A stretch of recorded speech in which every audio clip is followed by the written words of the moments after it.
Greetings, Vault Hunters all across the 6 galaxies. Welcome to the Bordercast. We are live at our usual time, our new usual time, I should say, 2 p.m. Eastern, 11 a.m. Pacific. I'm Mitsu.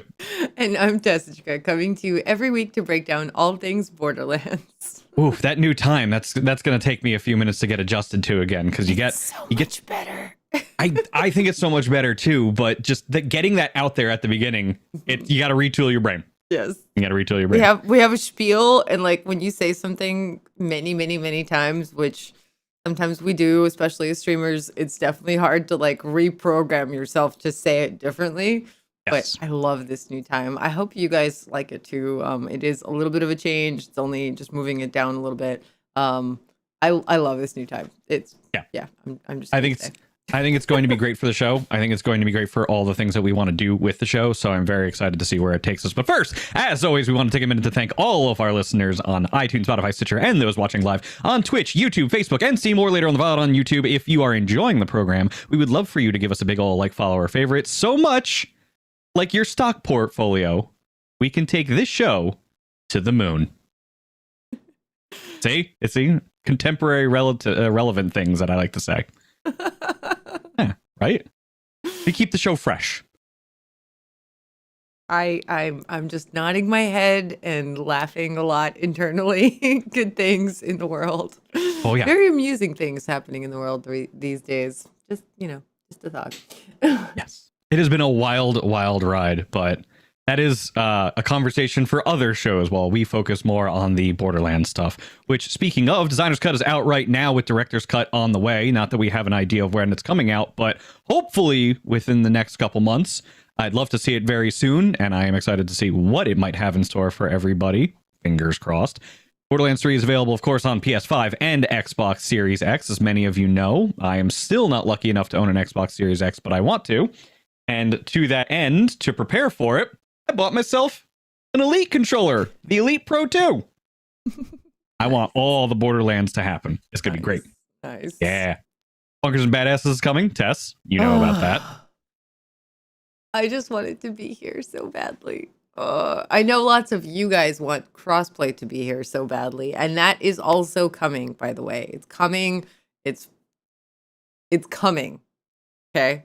That's all I can tell you. But it will be here. It is heading your way. Like it's the horse that's already running. It's been running and now it's running as much as possible. Seriously, hashtag soon TM, but definitely, hopefully soon. It's on its way. It'll get here. It'll be amazing when it does. Like, no joke. It will be really awesome. I'm very hesitant to say soon TM.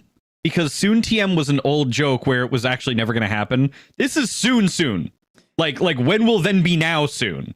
Okay, that's fair. I think of soon TM as the way that I've tended to use it, which is I'm forever like 10 minutes late for things. So, okay. So it definitely means I'll be there. Like I will be there, no question. But it'll probably be like 10 minutes late. So that's just the way I think of it. So it's coming. It's coming soon. Not TM. It's just coming soon. Like, seriously. It is going to happen. So just Gearbox and 2K never say they're going to do a thing unless they're actually going to do a thing. So that is something that has been proven to me over the course of the last few years working with them that we've, been so fortunate to be able to do. And it's absolutely been proven time and time again. So they wouldn't have said it if it wasn't happening. Exactly. Soon. And later on in the show, this is worth definitely highlighting because it's very exciting news. The Hunt is, in fact, returning. For those of you who don't know what The Hunt is, please, I implore you, stay tuned.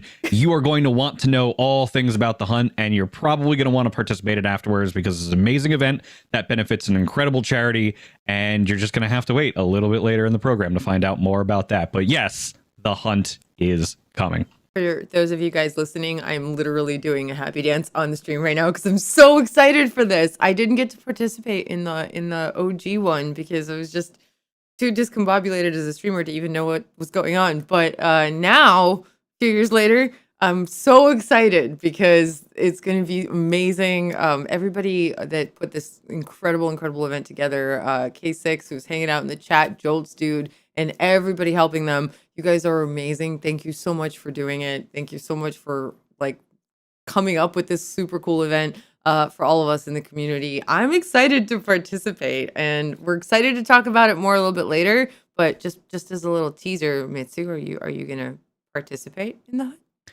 So, fun fact about me, I have never once participated actively in the hunt. However, especially back in the first couple of years of its inception, what I would do is something called the run, where I would be the only streamer in the entire community who never actively participated in the event, but my streams were just dedicated to talking about the event. So it was always score updates, people telling me about cool drops they witnessed, all these fun things. So more likely than not, while I won't be actively participating as a competitor, I will be more than enthused to bring back coverage of the event. And that'll be a place for people to go on my end if they're looking for some place where they can get all of the updates instead of just watching somebody individually, which Very I fair. encourage you to do too. Yeah, very fair, very fair, Mhm. and you're super awesome at that. I'm probably gonna do absolutely horribly in the hunt. I'm definitely gonna talk about it a lot on my stream and here on the Borderlands channel and the Bordercast and all the shows. But I just want to participate because it gives me like, even if I'm terrible, it gives me a greater understanding of what the community goes through because I'm a part of it too, right? Plus, Oh, yeah. I'm a little bit competitive, not very, but a little bit. So I think it'll be fun.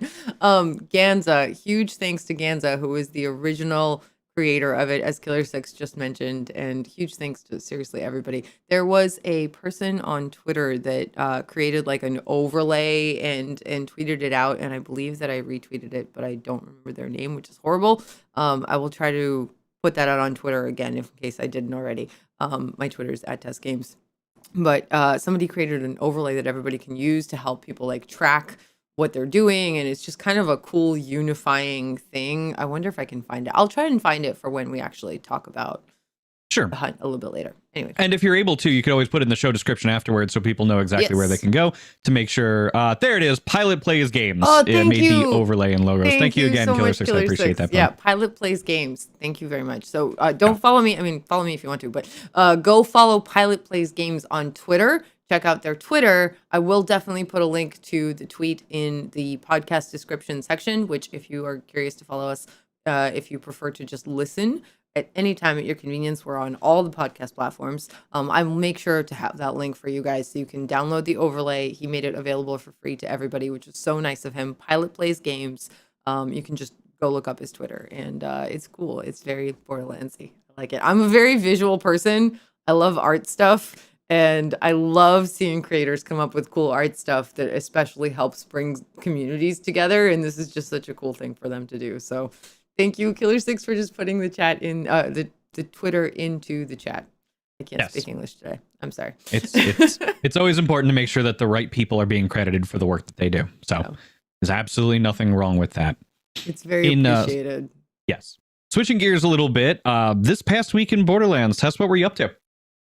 I played a little VR. I actually played a little bit of Borderlands 3 also, but I've been trying to really, like, I'm working through this VR playthrough so slowly.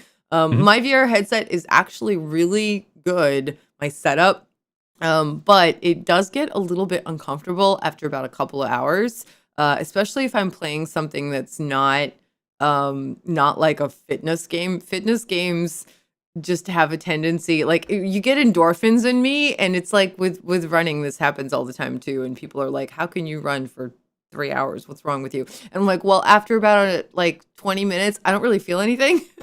Basically, the endorphins are so nice, and they just make any pain completely, like, you're just not aware of it, right? So when I play a fitness game on my VR setup, it's not a problem. I just honestly, I don't notice it. But when I play anything that's like a normal game, that's just a really awesome immersive experience, like Borderlands 2 VR is, and this is no fault of the game at all. It's literally just the headset that's hurting me. After about a couple of hours, it just starts to kind of like give me a headache, basically.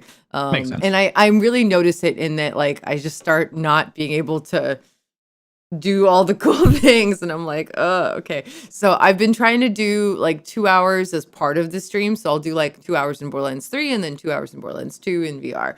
And that's been working really well, actually. And we were raising money also for the really, really awesome charity that is over now. But you can always help charities that you believe in. The Gearbox and 2K were so kind to support this particular one. If you do want to learn more, I'm going to put the command in chat one more time. I think the donate link is done, so you can't contribute through that donate link right now, but you can definitely look into the charity and support them at any time. So I'm just going to put that out there. I'll change the command so that it's like their permanent link.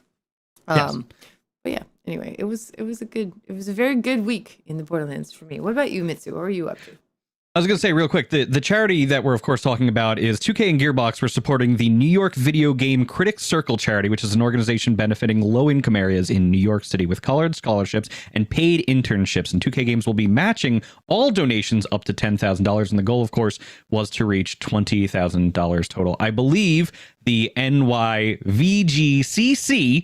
had their yearly event on the 26th, and it featured Reggie. Reggie Fils-Aimé was there to do all of the cool things that Reggie does. So it was just a really good time. It was a really nice little thing to see, and in general, it's a wonderful cause. Moving forward, yes, in this week in Borderlands, I have been sticking my face up against the takedowns. That's where I'm at right now. And I've finally gotten to a point where I think I understand how most efficiently to do Mollywan takedown. On true Mollywan takedown, no less. And some people have said to me, oh, well, why do you do it on true takedown? Normal takedown's a little bit easier, and you probably get comparable loot. I once again liken it to doing Master G in Borderlands 2. There was no reason to do Master G other than to do Master G.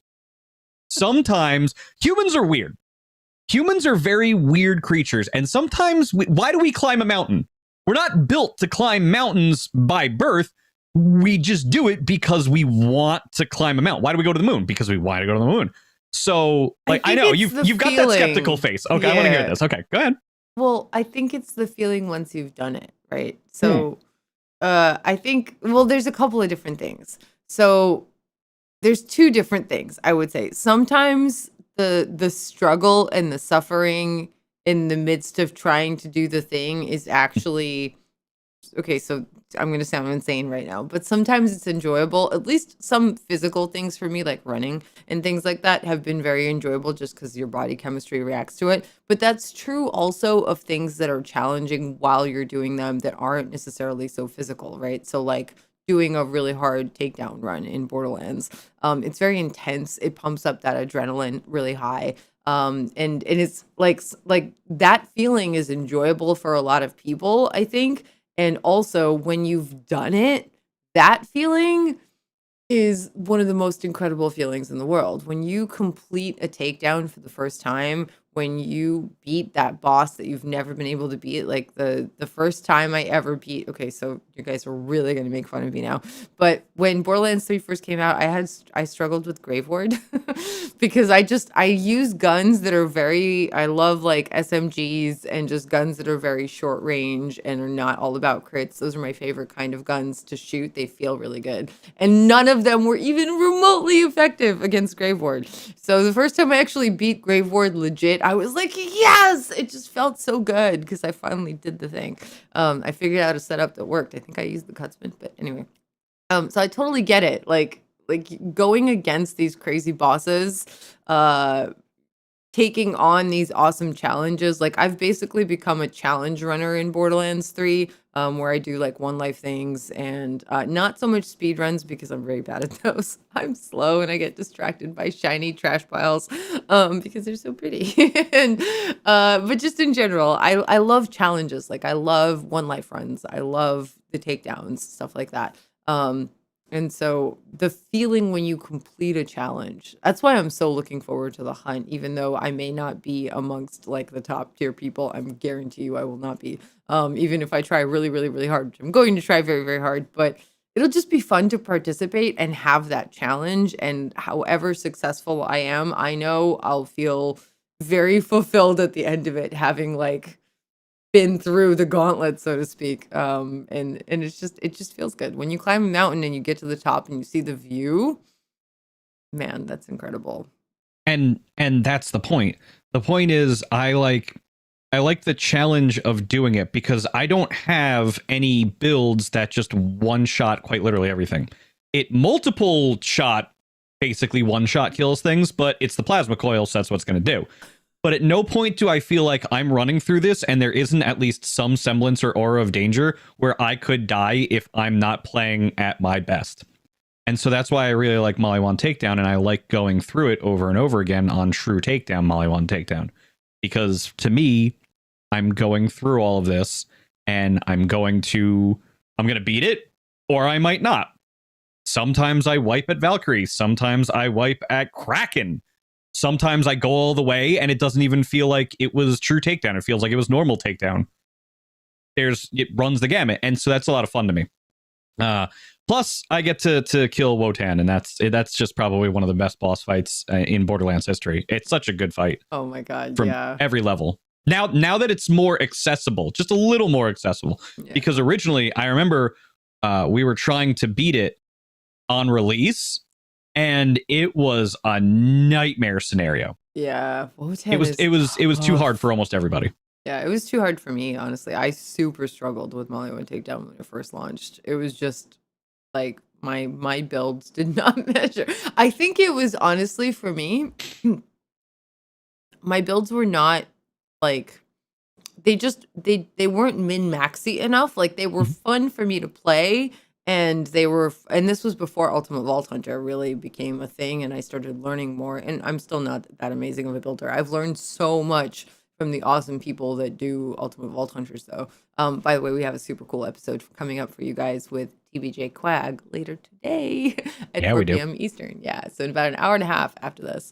Anyway, yeah, so Molly 1 Takedown, my characters that I used for that were all just kind of like, okay, I'm gonna do damage and I'm gonna chill and I'm gonna survive. They were like kind of like slow, smooth as fast kind of characters. The problem was me. Like they were good enough to get through it, except if I stopped paying attention for like a second, I would die and then I'd have to start back over. And my focus took a hit every single time, and I just couldn't maintain that level of focus. And that's something I still struggle with, honestly, which is why speedruns are hard, because I just look shiny. But yeah, it was such a challenge. And the first time I actually got through, like speaking of mountains to climb, the first time I actually got through Molly 1 Takedown on my own and finished it was the most incredible, satisfying feeling. It was so good. So when it comes to Borderlands, sometimes though there has to be a time constraint. And so at the end of my most recent stream 2 days ago on Tuesday rather, on the official Borderlands channel, I wanted to do a Guardian takedown. I didn't do a true Guardian takedown because I wasn't confident enough yet, but I want to do a Guardian takedown just to see if I still got it in Mayhem 11, how my build is going to hold up. And even at a relatively fast rate of speed of me killing enemies, it took me at least twice as long to beat Guardian takedown than it did to beat Molly 1 Takedown. And so to me, I think one of the things that turns people off, having played it now, I realize it's just the pacing of Guardian Takedown is perhaps a bit off in comparison to Molly 1 Takedown. And that's why I think Molly 1 Takedown, now that we've had 6 months, 8 months, almost a year with Molly 1 Takedown, we're kind of starting to actually more than a year. That was December, right? Yeah, that was December, because that was on the original roadmap. Wow. I just blew my own mind. It's been a while. I can't say I won. Okay, I hate to disagree with my co-host, but that makes for an interesting show. No, that's the point. Please go ahead. I don't feel like the pacing is bad on Guardian Takedown. I actually really like the pacing on Guardian Takedown. Really? It feels better to me because not to say that the pacing is bad on Molly 1. It's also good on Molly 1. But for me personally, I really liked how like Guardian Takedown felt like it had much more variation in locations, kind of. So like you went from like one spot to another spot to another spot to another spot to like the crystal series at first, or the crystal area at first, and then that little bridge, and then and yes, there definitely more places for you to fall and die and screw up. But maybe it's because I've played too many jumpy first person games. I'm really bad at that, but maybe because I've played others, it wasn't as daunting. But I definitely feel like there's just more little segments of different locations visually in Guardian Takedown versus Molly One Takedown. Molly One Takedown has those two big sections that are like such a slog, like the bridge and before you get to the Valkyries, that whole like starting area. I used to really struggle with that because it just required so much focus for so long, and then you know, like if you failed the Valkyries, you get put back at the beginning, and it was just, I feel like the pacing, I mean, I would love more checkpoints all the way through both of them. Just saying, but that's a personal thing. I feel like the pacing in Guardian Takedown, the variety of locations made it feel better to me, even though it was actually the same amount of checkpoints and the same amount of combat, kind of. But I don't know. I mean, everybody's different. They're both good for different reasons, I think, and they both kind of play for. They both play better or are better gameplay experiences for different kinds of people that enjoy Borderlands 3. You know, like some gamers like the puzzly kind of jumpy aspect. Some people like to stay in one place and just like melt enemies in front of them for a while because that feels really good. There's definitely positives to both, in my opinion. Sure. It just the way that I was feeling going through everything. It's funny that you use the term slog because I see like. I love Molly One Takedown because I never felt like anything was a slog, but in Guardian Takedown, not the crystal moments, it's fighting the Necrotafeo bestial enemies. I think you could have cut those sections out and just focused on the Guardian aspect of the Guardian Takedown, and probably it would feel a lot cleaner to me because it feels like you're going in, you fight a Necrotafeo enemy, you do a Guardian crystal event, and then boss. Same thing on the back end. It's you have to do a bunch of alien enemies again. You do Guardian Crystal section, then you do a boss. But with Molly One Takedown, you don't even have to do the Ratch. It's you fight the mini boss, then you fight the mini boss, then you fight your way up to the bridge, then you cross a bridge, boss. And I've also found that one of the best things to do about the bridge, and this is wild to me, if you run all the way to the other end of the bridge as soon as you get to the bridge, and I mean like go up the ramp and just bolt all the way out. If you do that, enemies have to come to you, and you have enough cover where even those death spheres, and that is so hard to say, when they're running around and using their lasers, they can't move enough. You will be able to blow them up. So it made my runs a lot easier, and I think that if other people take that advice, it might make their runs easier as well. That's all.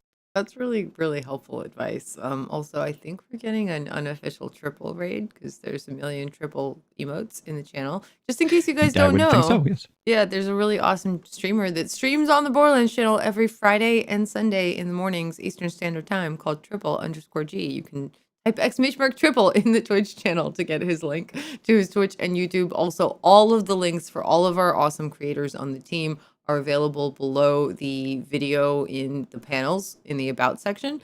And you can also check them all out just in the directory on Twitch. They're amazing. I super recommend. Thank you for the raid. That was super cool. I saw all the hearts coming in as I was in the middle of talking about that, and I was like, "Oh, I gotta wrap this up. We gotta call out Triple G real quick and thank him for That is really good advice, the though, love. Mitsu. That's a fair point. Yeah, the bridge does trying to fight your way across leaves you too open, but if you can control the context of how those death spheres run around and how the dogs don't have a lot of room to maneuver, it makes your life a lot easier. Yeah. Also, get a plasma coil. That's all I'm gonna say because it wrecks dogs. It wrecks everything. Unless you're doing a TDR Allegiance run and then you get a Dark Army because, oh my God, it's so nice. Just saying. Just an aside real quick because you brought up TDR. I did Arms Race with the new TDR changes. And I Some people are saying it's a drastic nerf. I don't feel that way, and I'll tell you why. TDR bullet damage is high enough that if I nail the vast majority, if not all of the shots on the enemy and then nail the chuck throw, I'm doing about the same damage. So, and I'm not a math guy, so I'm just going by what I feel. I feel that it's rewarding me for being a better shot as opposed to just shooting once and chucking a grenade. So I don't know how that actually lines up, but I'm still wrecking people in arms race. Outside of arms race, I don't know. That I'm not going to comment on. So Killer6 in the chat is saying that it's a 50% damage nerf, sad face, which I also am definitely not a math person, and I haven't done it in arms race. And Killer6 is also saying that TDR is still great in arms race. So my experience has been, so I've been doing a TDR Allegiance run for the last few weeks, kind of slowly progressing because I'm slow. And it's been really, really fun to do. And I feel like the change affected me not at all, but I have not done arms race since the change. So I just continued my TDR Allegiance run for the first couple hours of the stream, just like a couple days ago, and it was awesome. And honestly, I think because of my play style, because some people when they pick up a TDR gun, their thinking is immediately, okay, shoot a few bullets and then throw the gun, and then shoot a few bullets and then throw the gun, and that's just their gameplay loop. And other people are like, no, I'm just going to shoot the gun and let it automatically reload and just keep aiming for an enemy, and no matter what, like honestly, I just continue aiming for the enemy, and it reloads, and so it automatically chucks the grenade gun at the enemy. So for me, it really I haven't noticed that difference. I wonder how it feels in arms race, and I'm definitely going to try that out on Sunday. So we'll see how I feel, but yeah, I don't know. I don't know about that one. So we'll leave it there and keep it rolling here because there is a new event. Speaking of arms race. Yes. Yes. Segues. We're good at them here sometimes, occasionally, which we're actually going to talk about right now in a little segment that we always like to call Hot Fixes Applied. So there is a wonderful new mini event called the Extra Extraction, and it is happening. During this event, all airdrops will have a greatly increased chance to drop doll chests, which in turn are more likely to contain arms race exclusive gear, such as the plasma coil. In order to facilitate players keeping said gear, all extraction terminals will have additional slots for you to send your gear back to your bank. It's a very simple change, but much like last week's event, it's going to facilitate more ways for you to go into arms race. And even if you don't beat arms race, if you hang around long enough and do a couple airdrops, you still have a better chance of getting the loot, getting to an extractor and getting it out. Okay. Yeah, I like this change. Yes. I did read it beforehand, but I really, now that you said it after we talked about arms race for a little bit, I'm like, okay, so the experience for this will actually be significantly improved. This is nice. If you can extract more items, that also, as a streamer, that gives more choices for your viewers to grab one of those items in the red chest lottery, which is nice. That's correct. And it makes you worry less about the boss fight, which is also nice, because like, sometimes you run through that and you find really good items that you can extract, but you don't find enough things to actually get you through that boss fight effectively. And so it's really stressful because you're like, I don't know if I can get this stuff out of here. And maybe the extraction sites have all been closed off by the storm by now, and you just have too many good things. It happens. It happens a lot. And so this is a really, really nice little event. Yeah. I really appreciate them doing that. I think it makes airdrops in general a lot more of a enjoyable option. Yeah. Sometimes people will sacrifice an airdrop whether they don't think that they're going to get it in time, or perhaps they're just not concerned about it because they feel airdrops don't drop enough relevant or interesting loot. So this is a great way for airdrops to kind of make a comeback a little bit. And like you said, I didn't even consider that angle. Streamers can take advantage of this to be able to extract additional loot for their viewers. Yeah. So for those of you who watch all those wonderful streamers that we have in the Borderlands community, they are going to definitely get a little bonus this week if they want to take advantage of it. So I it's mean, very I exciting. think it's just their chances of getting something good are slightly higher, right? Because you're extracting more good things. So it's not like they're going to get more things. It's just that their chances of getting something really nice are better. Yes. Also, I definitely personally prioritize the loot rooms versus the airdrops because you just don't know if the airdrops are going to have good things. Those are, I mean, I guess the loot rooms are a chance too. I don't actually know if the chance of getting something really good is higher from a loot room than from an airdrop. I just know that Schultz and Killer Six posted this amazing map that I don't even know where the map came from, but it's amazing. That just tells you where to go for specific things. Like when I want the Dark Army, I know exactly where to go for that. Arms race map, just Google that and you will find it. There's a billion pictures of it. It's really easy to just go exactly for what you need, and you're likely to get it from that, as opposed to an airdrop, which could be literally anything. Sometimes the things in airdrops are really good, really good. Yeah, Killer Six and Joel's did a ton of runs for research on that, which is super, super helpful. Thank you. Thank you for putting that out for the community. It's so helpful. Like I started my TDR Allegiance run with Arms Race because, and this is something DePriesticles taught me, who is a wonderful streamer on the team. Also, DePriesticles is a challenge runner. He's actually the person that inspired me to do challenge runs a lot in general, and kind of helped me realize that that's kind of what I actually really like doing. He also was like, I'm not really a speedrunner, but I like challenge things, and I just kind of want to have like a good time doing difficult things. And anyway, he was like, every time I do a one life now with Arms Race, I go into Arms Race first because even though I might die, I'm dying at the beginning of a one life, so it's kind of like, well, okay, no big deal if I die. But if I win and if I get a really good gun, that gun's gonna carry me through that one life. So when I started my TDR Allegiance run, I was like, Dark Army. And it's doing its job. That's all I'm gonna say. It's a very strong gun. All those guns are designed to be very strong. Yeah. And again, that's something that Graham was talking about with months and months back, that his vision for the weapons and the gear that you get in arms races is supposed to be among, if not some of the best in-slot weapons that you can possibly get right now. And he was not wrong. All of it lives up to the hype. Do you need to use it? No. But if you get it, you will not be disappointed in what you have received every single time. Speaking of community-led initiatives. Good segue. Thank you. Borderlands 3 has had a bit of a tough stigma attached to it, in which the game itself is seen as overwhelmingly nerf-friendly.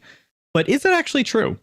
Community member Seraphaz broke down the numbers, and they may come as a surprise to fellow players currently listening out there. The TLDR version of what we're about to talk about is there have been, and this is a real number, there have been 282 buffs since Borderlands 3 was released, as opposed to 30 nerfs.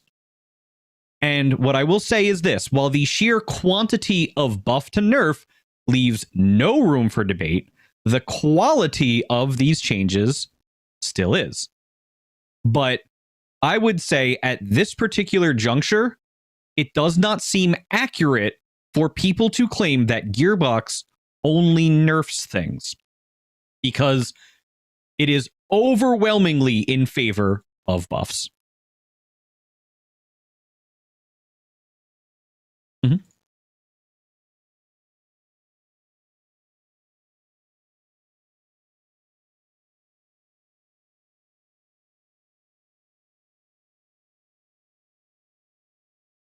You're muted, bud. Thank you so much. I'm good. so sorry. I'm trying to Okay. prevent you guys hearing my wonderful keyboard that I have moved with my microphone. So I apologize. Sometimes I get it wrong. Anyway, I don't remember where I started talking. So I feel like Mitsu and I maybe have a little bit more of an insight, but we're generally just gamers that play the game like you guys do, and we read every hotfix. Mhm. No professional streamer ever does that, Killer Six. You've definitely never done that.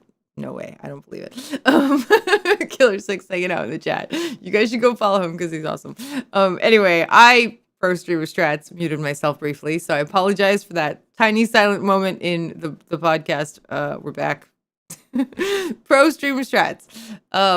Yeah, so anyway, we get a little tiny bit of an insight, I think, just by reading every single hotfix and going into detail and like talking about it and then figuring out the best way to present it to you guys and like what to talk about and how to showcase it and all that.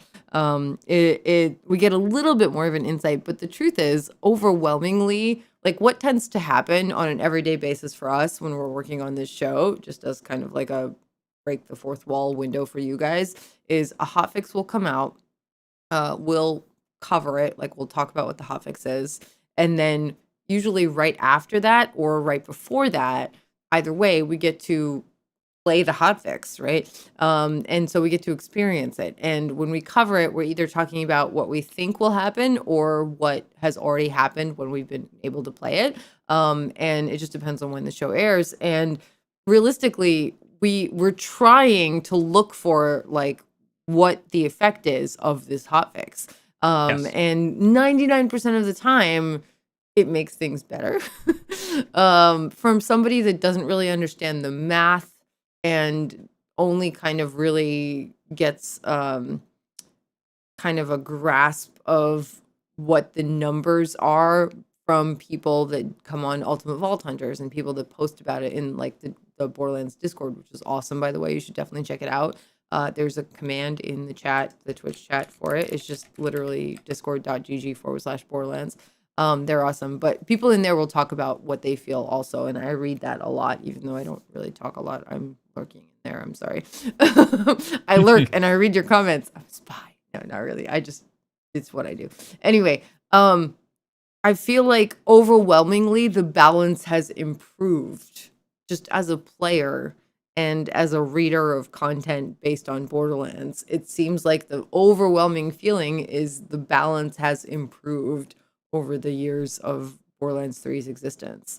I don't think any dev ever wants to take away our fun, right? I feel like all they want to do is make sure we're having more fun. And the Gearbox devs and 2K and Gearbox and everybody that works on Borderlands has always been all about making sure we're all having more fun as players.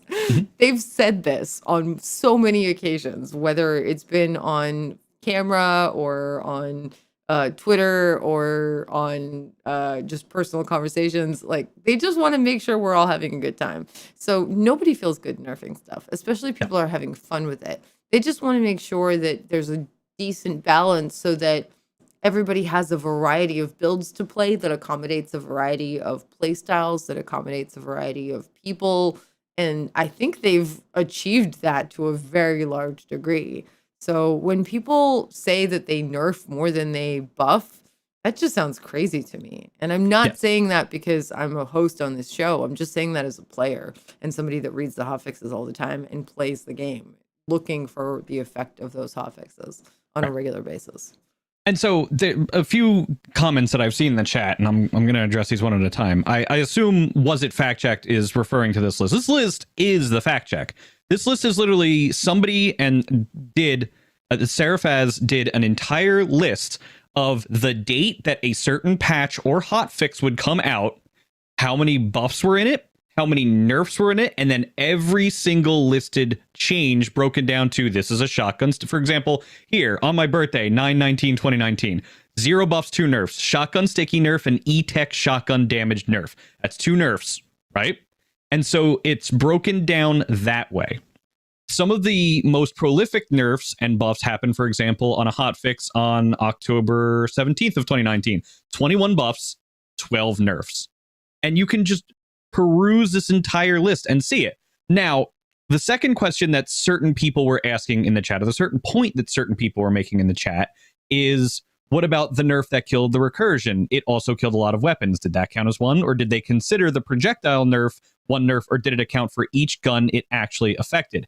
And that is why when I opened up this conversation, because I knew that this was a very valid concern for people to have, that what we are talking about right now is the sheer quantity of changes. Okay? It is wrong to say that Gearbox only nerfs based on the sheer quantity. You can have a discussion about the quality of these changes and whether or not one change might affect several things. But if you take it on just one change counting for one thing, even if that affects multiple things, it's overwhelmingly still in favor of buff to nerf. So we can debate whether or not those changes were worth it. But again, it's disingenuous to say they just nerf, because they buff a far greater deal than they nerf. So I think we just have to figure out a way to shape the debate where we're having a debate based on intellectual honesty and not hyperbole. That's what I'm asking for when I bring this up. That's all I got for that one. So Killer 6 just said, even if Seraphaz is off by like 10%, it's Sure. still overwhelmingly buffs. I mean, even if he's off by more than 10%, it's still overwhelmingly buffs. They're just trying to balance it in a way that no one feels left behind, and that like no build seems like okay, when you played Borderlands 2, at least when I played Borderlands 2, I felt like you had to have a double penetrating Unkept Herald. Even after 7 years, I played the game all the way through a couple of times right before Borderlands 3 was announced, actually. And when it was announced, I played through it again on stream. And honestly, I felt like I had to have a double penetrating Unkempt Herald, And like, what if you don't like how that gun shoots? Or what if your build just is more about doing other things? Like, yes, there are several options, but the more options players have, the better.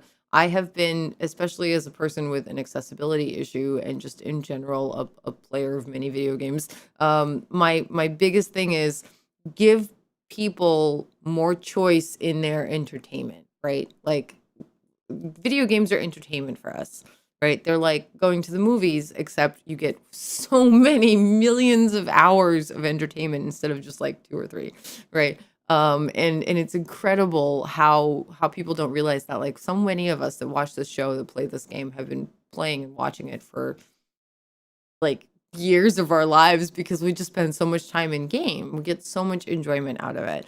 And the idea, I think, of buffs and nerfs in general, especially with a game that's mostly is exclusively PvE, really, is to make sure that everybody that plays, or as many people as they possibly can make that play the game, are happy and are able to accommodate their play style. Everybody has a different way they like to play. They have different guns they like to shoot. One thing that's super cool about Borderlands 3 in general, and the Borderlands series in general, is that every gun feels different. Like, there are a billion guns in Borderlands 3, and so many of them feel unique and different to each other. They sound different. They feel different. The oomph of the gun, like the speed of the projectiles, the visuals of the projectiles, the sound effect, everything feels different. And so you might have a favorite gun. Hello, Cutsman. I'm even told that it's so specific now that in PS5, each weapon itself has an individual feel in how it feels to its haptic feedback. Yeah. Like, oh my God. that's how in depth is. And I might be wrong. Again, I haven't physically used one yet, but that's what I've been hearing from people who do have PS5s and are playing Borderlands on it right now. That it's so in depth that, like, the Freeman is going to feel drastically different from using the Lob. It might be similar, but that's how it will not be exactly a one-to-one comparison. That's how in-depth this is. So it's crazy. Yeah, at least hundreds of different feeling guns, and all of the things that contribute to the way a gun feels. Which I'm totally a gunplay snob. So the sound, the visual, the oomph of, like, the speed of the projectiles, everything.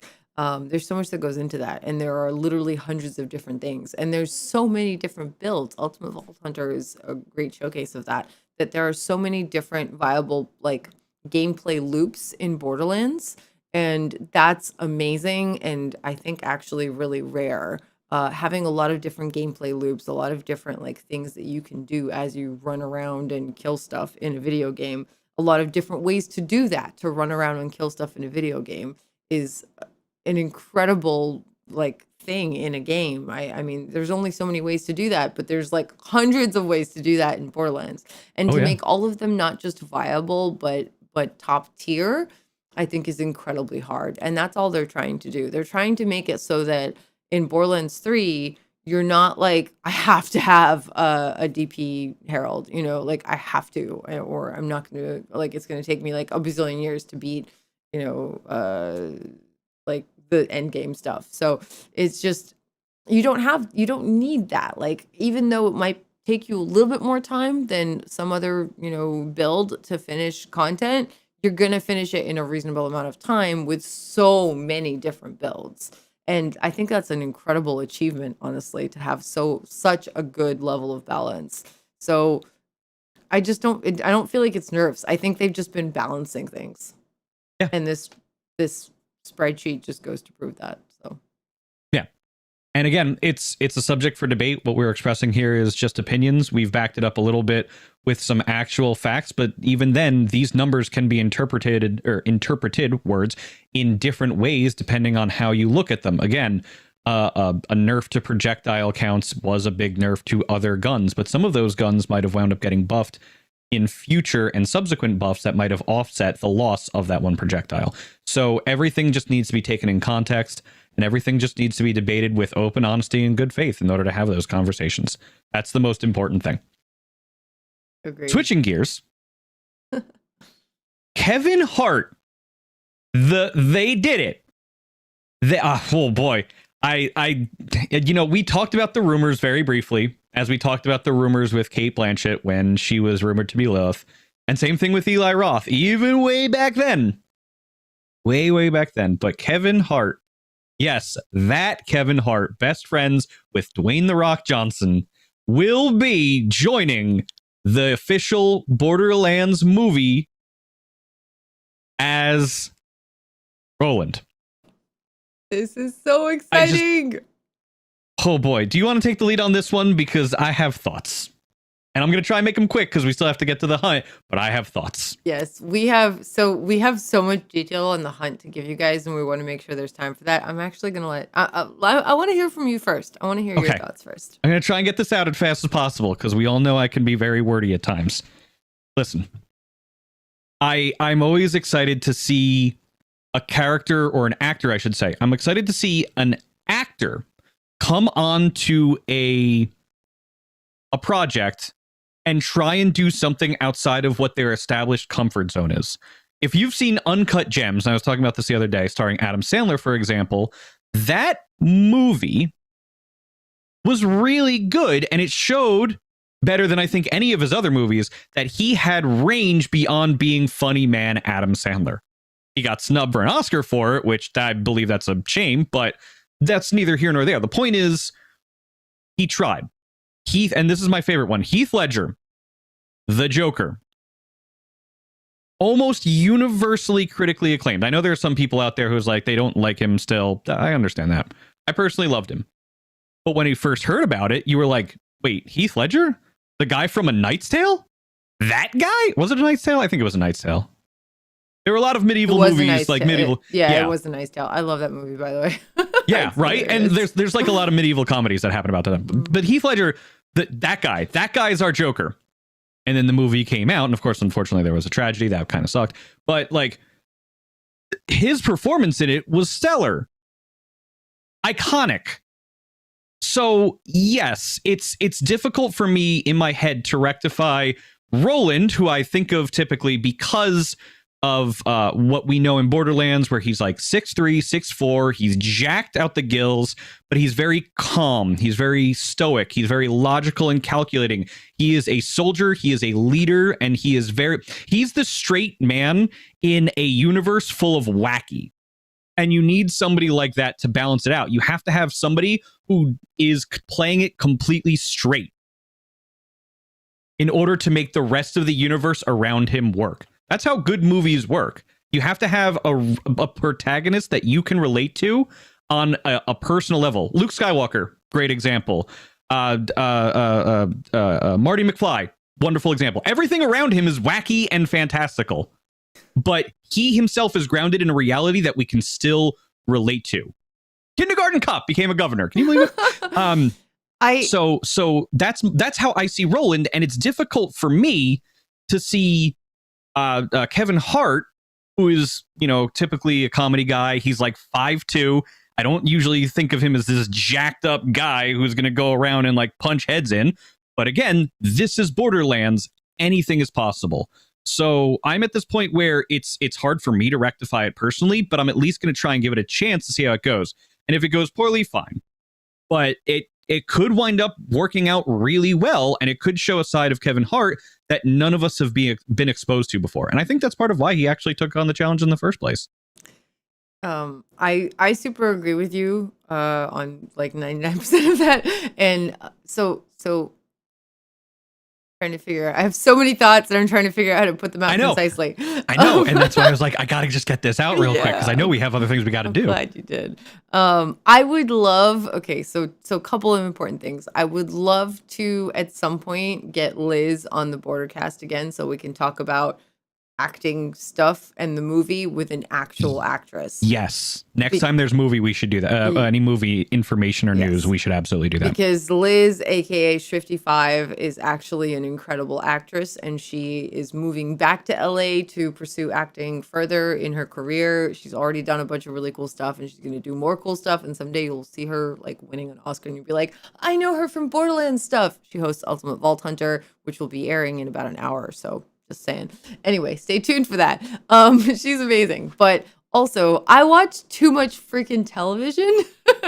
My boyfriend and I, and just me throughout my life, I've always been like into movies and TV shows and all that stuff. And I feel like some of the comedic kind of actors, first of all, everybody gets typecast, like super typecast, unbelievably typecast, especially unless your name is Leonardo DiCaprio.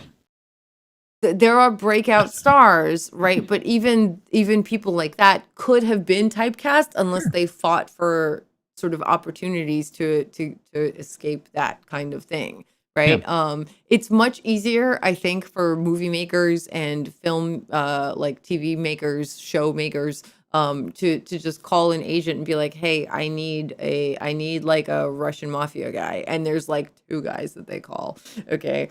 Mads Mikkelsen, who else? See, I had an answer for that one too. Yeah, I mean, like you literally know the people they call for certain roles, right?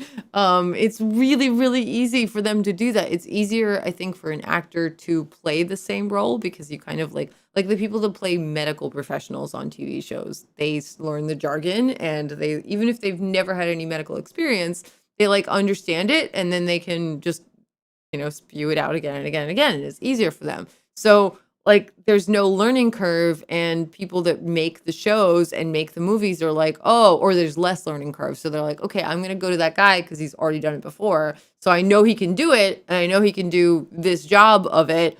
So I'm just going to do that guy instead of taking a risk on somebody that's unknown, right? I feel like that is a very understandable but bad mentality, because people are capable of so much more. Human beings in general are. Actors are incredible humans that can portray emotions that they're not actually necessarily feeling, or they can make themselves feel things that are totally arbitrary and abstract to them, but they can get into the head of a character and feel those things and portray those things and make us feel those things. And it's an incredible skill that I just super admire. And comedians are people that do this to a level of sort of excellence that I can't even, I mean, it's really hard to have good comedic timing. I think it's much harder to have good comedic timing and a good understanding of that and actually make people laugh and feel at ease than it is to make people feel drama and feel sadness. I think a lot of drama and sadness actually comes from everything else. Like, yes, actors obviously portray those emotions, but there's so much more that goes into it. The music, the scenery, the lighting, the coloring of a scene, there's like some million things that can make you feel negative emotions and they're known, right? And comedy is like that too, but to a much higher degree. I think comedians have to be thinking on their feet and feeling their audience and understanding the world around them and what's actually funny at any given time. Like the things that are funny in 2021 or 2020 are not the same things that were funny even like a year ago or 2 years ago or 10 years ago. And so hiring a comedian or a comedic actor to do something that's more serious is a really smart choice, in my opinion, first of all, because they will understand both the comedic nature of Borderlands, which has always sought to bring a like a lightness and a hopefulness to a really depressing and sad reality. Because if you think about Borderlands from the first game, it's pretty freaking dystopian and it's pretty dark. Dystopian. Yeah. Oh, yeah. Like the situation in the world of the Borderlands is actually really dark and really sad. And yet the game is full of funny things and humor. And I think choosing a comedian to play a serious role, a role that is beloved by so much of the community and people, yes, expect him to be serious, but also the overall universe is not like that. And to bring on someone that has comedic experience, that will understand that and have the potential to play it in a serious way, but maybe have some hopefulness and some humor like the game does, I think is incredibly smart. So that was a very wordy way of saying I think he's going to do a really great job, and I'm really excited to see it. Yes. I will leave you with a few points as we move on into our next segment here. One, Kevin Hart being in this movie, and I know we're talking about all this typecasting and things that, you know, he probably doesn't want to be associated with, but the fact that Kevin Hart is associated now, does this mean that there is a possibility that Dwayne "The Rock" Johnson could be our Brick? Oh my God, that'd be amazing.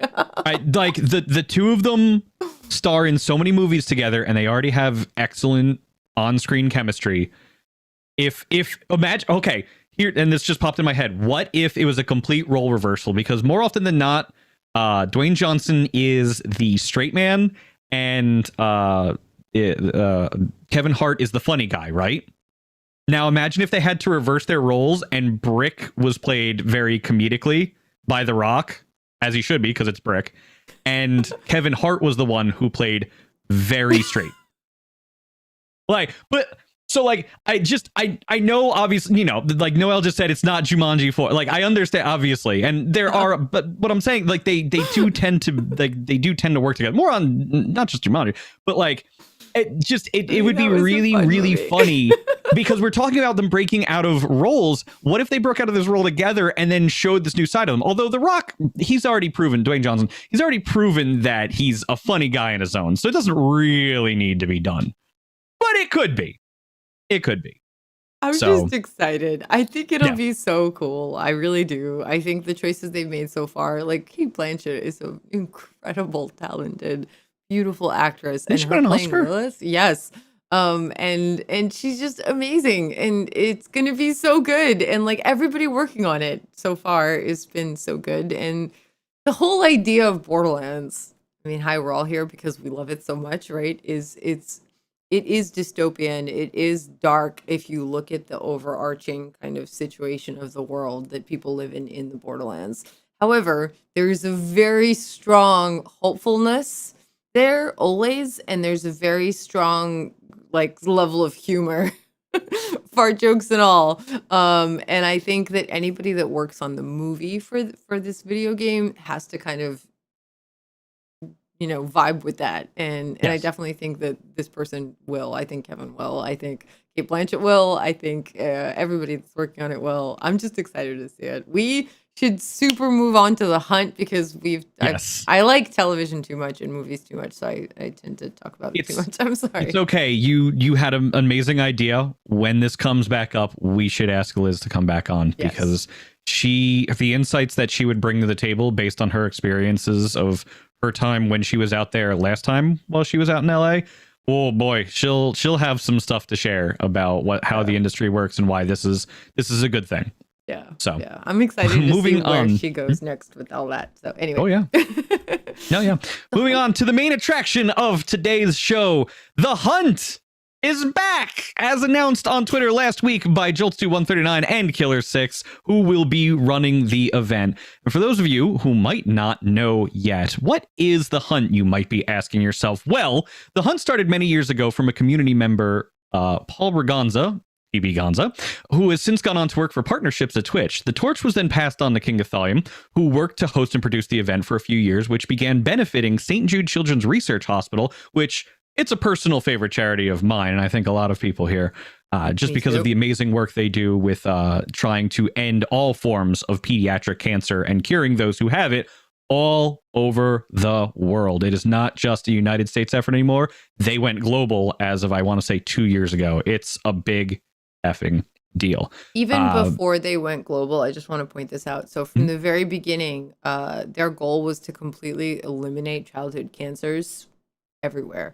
And so all of the research that they did, all of the funding that they received, they basically open sourced it. They completely made it available. They helped other countries. They worked with hospitals in other countries to try to give them everything that they were working on, to try to share the knowledge that they were able to gain from all of the benefits they were able to receive in this country, to make sure that childhood cancer is eliminated everywhere. And they've been able to expand across the world in large part thanks to the efforts of so many people that have tried to make sure they have the funding that they need to make sure no child dies from cancer. That's what their goal is, and that's what they're trying to work on as much as they can.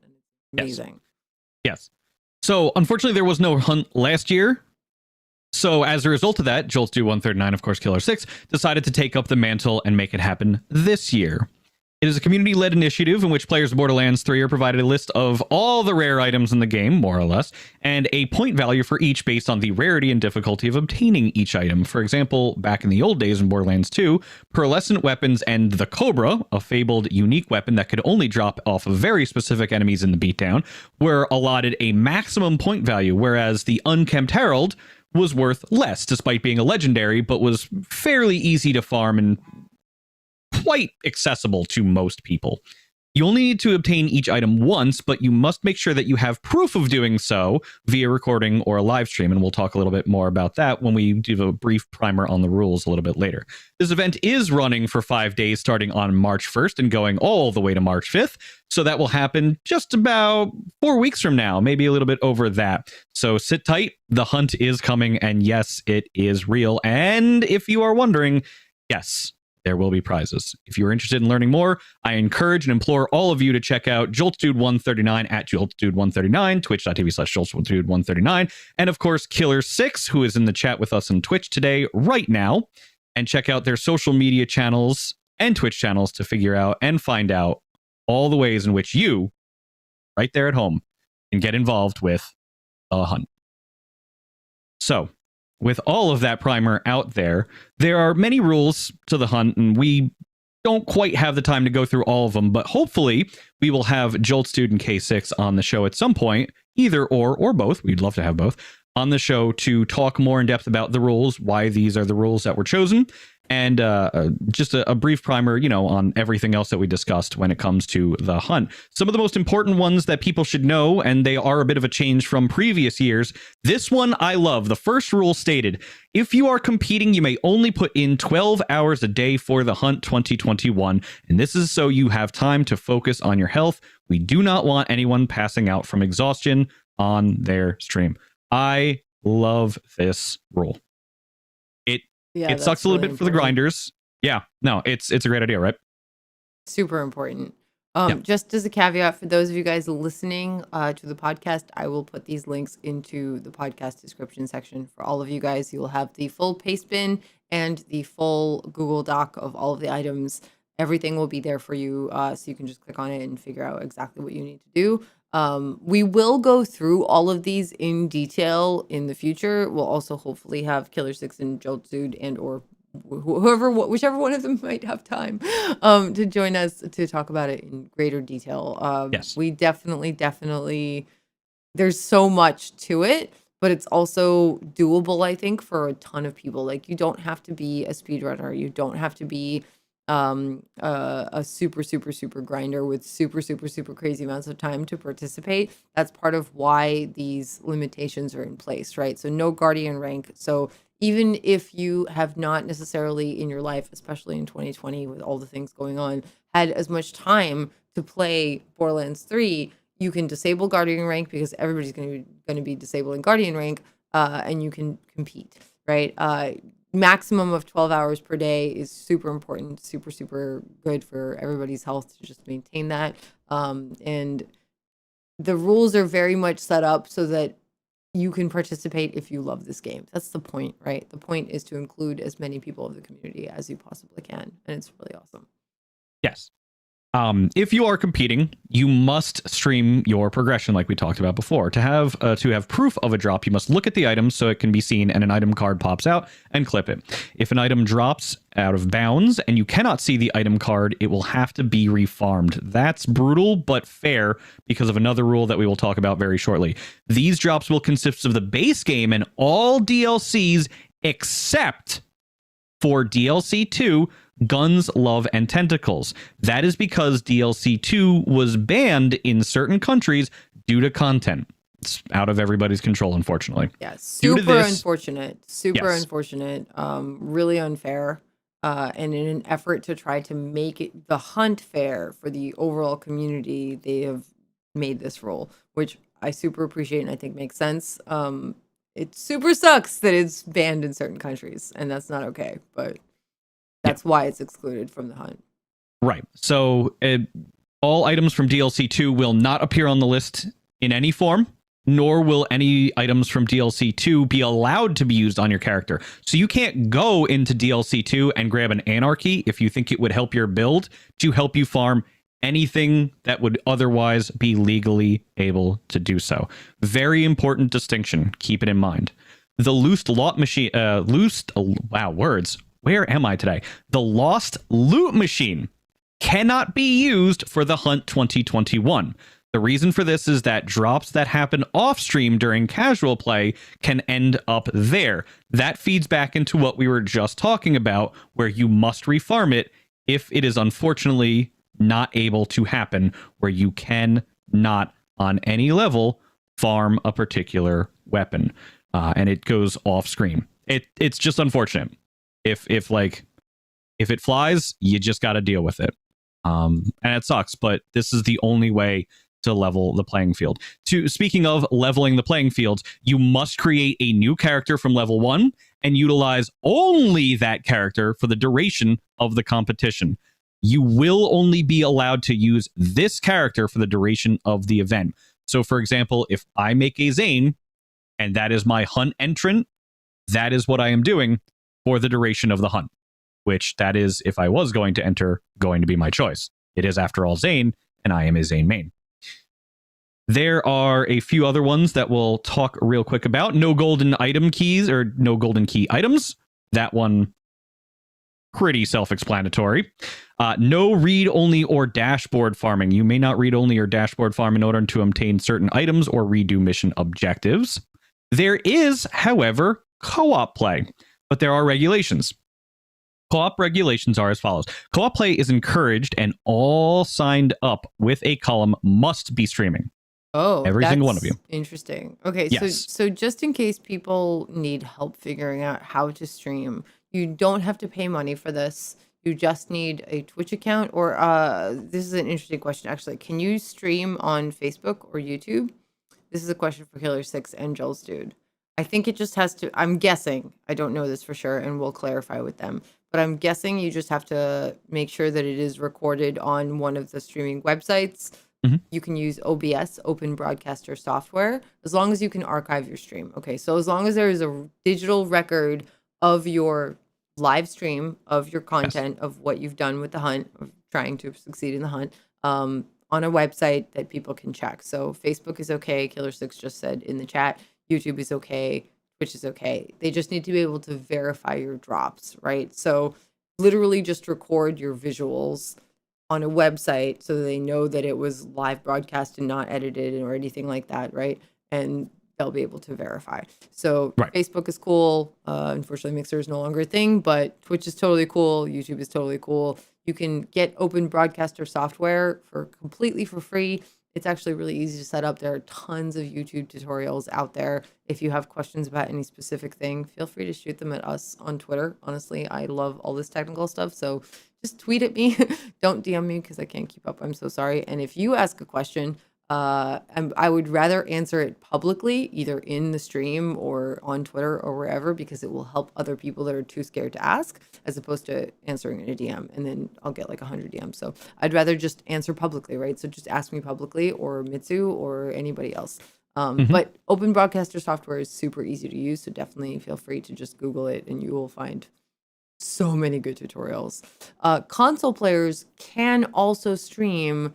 I super recommend, if you're streaming from PS5 or PS4 or Xbox 360 or Xbox One. I don't think you can stream from Xbox 360 unless you're using a capture card. You said a 360. I did. I'm sorry. I'm sorry. That's okay. I get it. I have one in here in the apartment somewhere. That's why I thought of it. But Xbox Series X, you can stream from Xbox One and Xbox Series X, not Xbox 360 unless you have a capture card. I'm sorry about that. Also, I don't think Borderlands 3 is on Xbox 360. I literally, my brain is just like, it's sitting here because we're about to send it to someone. I'm sorry. Anyway, if you have questions on how to stream those things, feel free to tweet them at me. I will be super happy to help you out.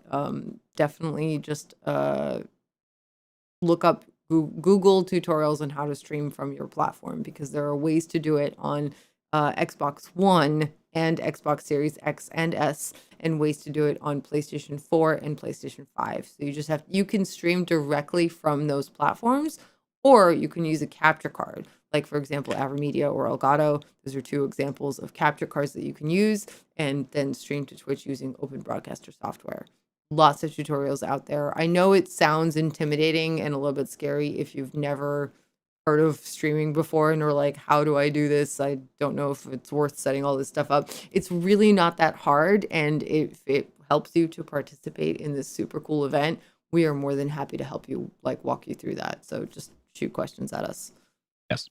So yes, co-op, getting back to that, if a drop is found through a playthrough in co-opetition mode with multiple column assigned participants, loot off, only one highlight is needed. Please make sure to put the names of your co-op partners in the highlight description/clip title. If you are using cooperation mode with loot instance being on, a drop will only count for the player who got the drop. I think that is incredibly fair. Utilizing co-op with others playing as perfectly geared characters using mods is explicitly not allowed. Everybody must start at level 1. It is an unmodded game. Everybody has an equal playing field. Don't try it. You'll get caught. You may farm with friends up to the max party size, which is the host plus 3 more players. Each player must be at the same level or 2 levels above or below the host of the game. So there is very little room for people to kind of game the system. Everybody must be on parity. Everybody must do everything essentially together. It encourages cooperation play on a level where you absolutely know that you're going to be doing it with your partner for the entire duration of the event. There's very little room for doubt here. There are many, many more rules.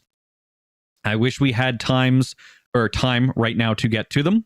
This is why I very much hope that Killer 6 and or Joltstude will grace us with their presence on the show as the time to the hunt draws ever closer, March 1st, and we will be able to talk with them more thoroughly about every single one of these rules, because honestly, this could go on for another 40 minutes, and every single one of them is a very, very smart rule to have. One question. So, Yes. so somebody in chat asked, can you play if you're too shy to stream?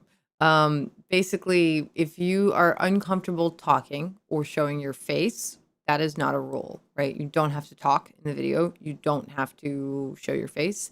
You don't have to do anything except create an account on one of these platforms, use Open Broadcaster software or one of the other softwares. Streamlabs OBS and Stream Elements both have broadcasting versions of OBS that they have tutorials for. It's really, really not super complicated, even though it seems daunting.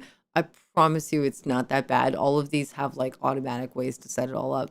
And it's worth it. It's really, really worth it, right? So if you play co-op, if you play competition or cooperation, either way, it's worth it to stream it. It's just for them to have a way to verify that you did the thing in real time with no potential editing shenanigans. There's no way for the showrunners of this amazing event, for Killer Six and Joel's Dude, or anybody that ever runs an event like this, to verify without these like live streams, right? So, and who knows, if you stream something, even if it's just for an event and you don't talk and you don't show your face, you might still make friends through that. You know, it's a really cool way to just share the content. It's an extension of playing the game, in my opinion. That's how I started. I had no intention of making streaming into a career.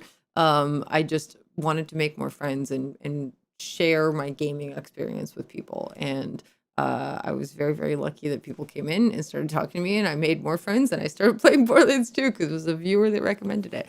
So you never know what might happen, but just I understand the intimidation of that, the feeling of like, oh, this is like a lot of technology and it's complicated and blah blah blah. But it's really, really not that bad. You can do it directly from a console. You can do it directly from your PC with just a little bit of work with OBS, which is free.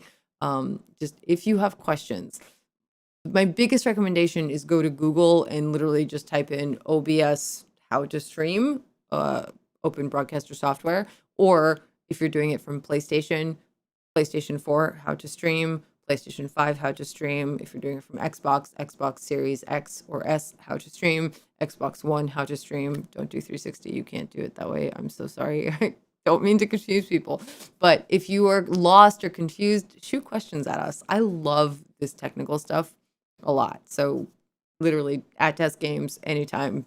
I will try my best to help you.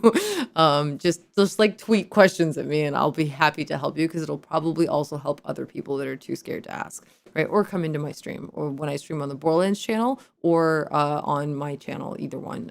I stream on the Borderlands channel usually it's every Tuesday and Wednesday, but Tuesdays and Wednesdays are kind of iffy right now. So I also regularly stream Sundays.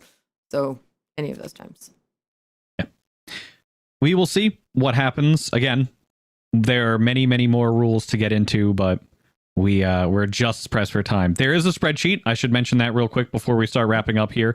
It is very important that you check out this spreadsheet and, of course, keep it in your personal records if you want to take part.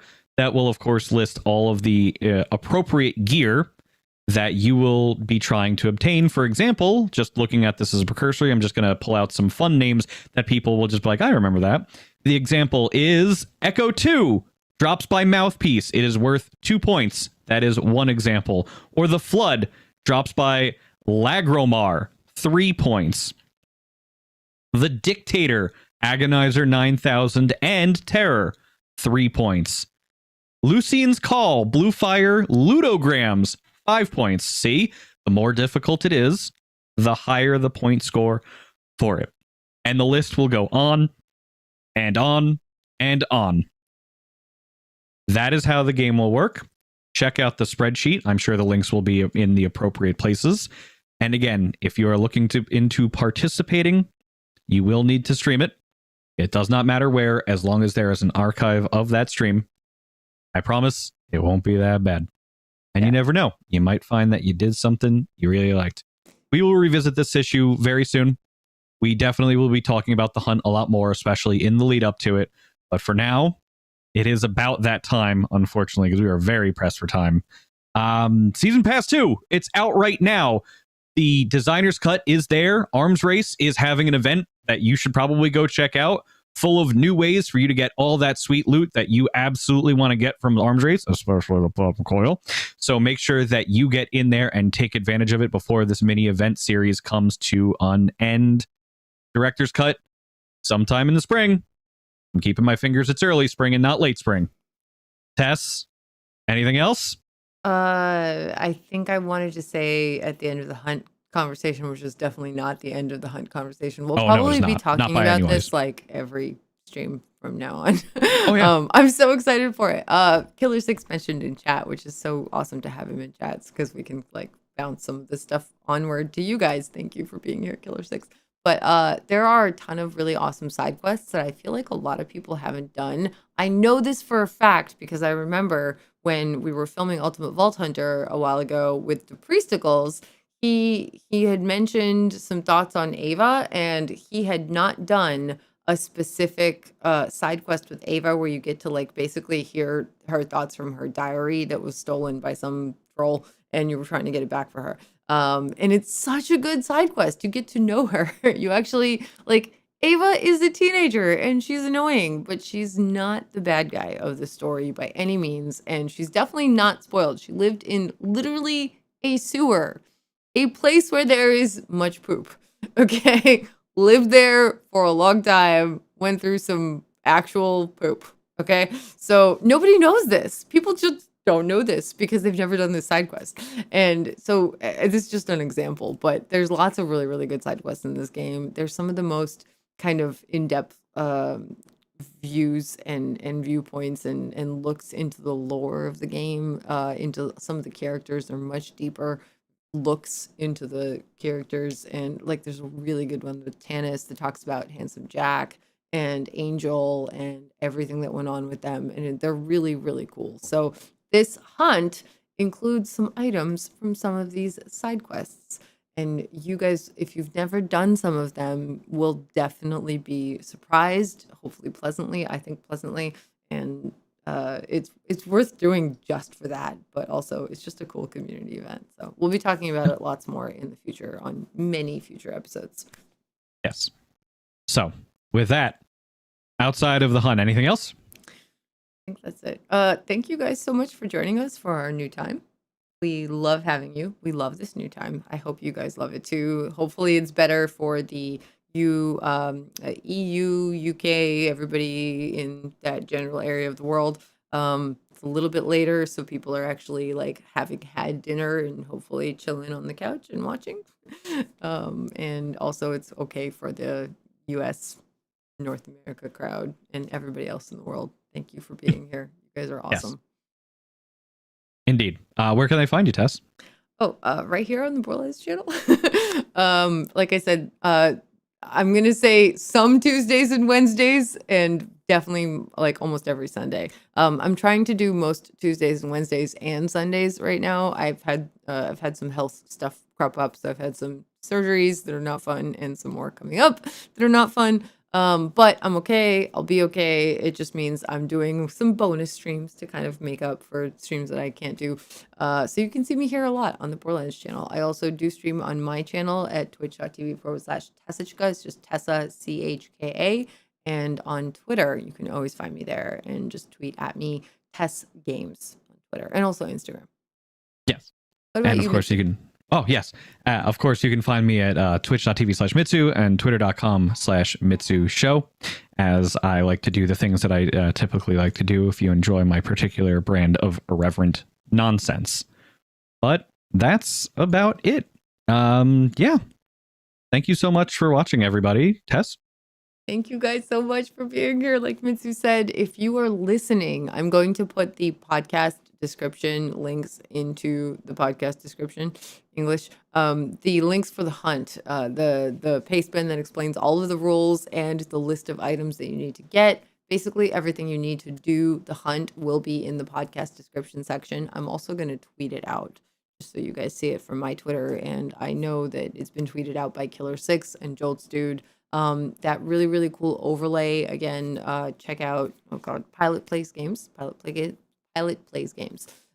Make sure you check out their Twitter and check out that really cool overlay. If you would like to use a camera, you can do so.